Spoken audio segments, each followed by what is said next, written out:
కర్నూలు జిల్లా ఆదోని పట్టణంలో బియ్యం గోదాంను ఎమ్మెల్యే పార్థసారథి ఆకస్మిక తనిఖీలు చేశారు. గోదాంలో నిల్వ ఉంచడానికి స్థలం చాలా ఉందన్నారు. గోదాం ఇన్ఛార్జ్ ఇక్కడ లేడని, ఆయనకు తెలియకుండా ఒక్క బస్తా కూడా బయటకు వెళ్లడానికి లేదని సూచించారు. ఇదంతా ఒక మహిళ ఆపరేట్ చేస్తుందని అంటున్నారు. ఏదైనా సమస్య వచ్చినా ఆమె మెడకు చుట్టుకుంటుందని తెలిపారు. లారీ టు లారీ షిఫ్ట్ చేయడం మంచిది కాదన్నారు. కాటా వేసి తూకం చూసి పంపించాలని సూచించారు. గోడౌన్ ఇన్ఛార్జ్ ఇలాంటి తప్పులు మరలా జరగకుండా చూడాలని తెలిపారు.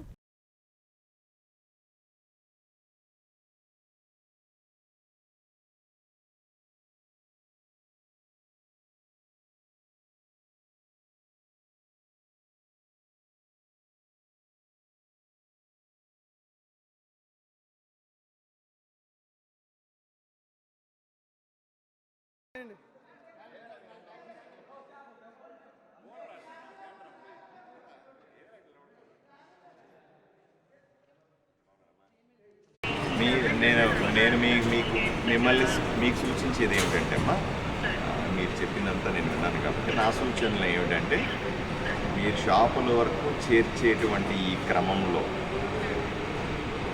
ఇక్కడ నేను గోడౌన్లోనే ఉన్నానమ్మా. గోడౌన్లో తగినంత స్పేస్ నాకు కనపడతా ఉంది. స్పేస్ ఇష్యూ ఇక్కడ లేదమ్మా. హమాలీలు ఉన్నారు, వాళ్ళు ఇబ్బంది ఏమి లేదు. లేదంటూ ఏంటంటే మీ మేనేజరే లేడు ఇక్కడ ఇన్ఛార్జ్ ఎవరైతే ఉన్నాడో, ఏం పేరు ఆయన పేరు, రవీంద్రనాథ్ రెడ్డి గారు లేరమ్మా. ఆయన మీద వెంటనే మీరు సస్పెండ్ చేయండి, ఓకే?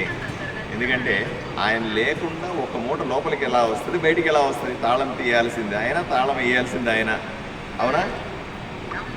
మరి ఆయన లేకుండా ఇంత తతంగం ఎలా జరుగుతుందో, ఒక ఆడబిడ్డ ఆమె ఎవరో, ఒక ఆపరేటర్ ఇంత మొత్తాన్ని, ఇంత సరుకుల్ని ఒక లారీలో ఇంకో లారీ తొలగించడం, ఈ డేటా ఎంట్రీ చేసుకోవడం, హమాల్ని మేనేజ్ చేయడం, ఎక్కడేం ఏదైనా జరిగితే ఆ అమ్మాయిని మెడకు చుట్టుకోదా వచ్చి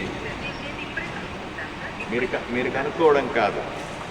ఎవరైతే ఇక్కడ ఇన్ఛార్జ్ ఉన్నారో అతన్ని సస్పెండ్ చేయండి వెంటనే, ఓకే? అది వెంటనే చేయండి. రెండోది ఏంటి, మీరు సరుకులు చేర్చే వరకు మీరు బాగానే చెప్పినారు. సరుకులు చేర్చడం వరకు ఓకే, నాకు ఇబ్బంది ఏమీ లేదు. రెండవ మాఫియాని నేను మీరు చెప్పినట్టుగా విజిలెన్స్ వాళ్ళతో మాట్లాడి హ్యాండిల్ చేస్తానండి. కానీ దీంట్లో అవకతవకలు ఏవైతే వస్తున్నాయో అవి లేకుండా చూడండి. లారీ ఇక్కడ దించి కాటా వేస్తే కాన్ఫిడెన్స్ వస్తుంది. రేపు రేషన్ షాప్ డీలర్ని నేను పిలిచిన అప్పుడు ఏం చేస్తారు, మాకే తక్కువ వస్తా ఉంది సార్ సరుకు అనే పరిస్థితి రాకూడదు కదమ్మా.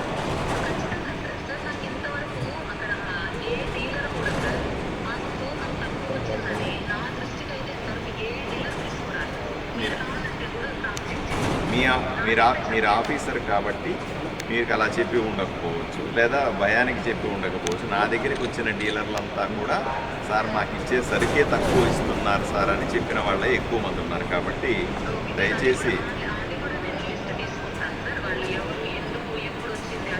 రెండోది, ఈ సంస్కృతి ఏదైతే ఉందో, లారీ టు లారీ పంపించడం అనే సంస్కృతి ఏదైతే ఉందో, అది అవినీతికి దారి తీసేటు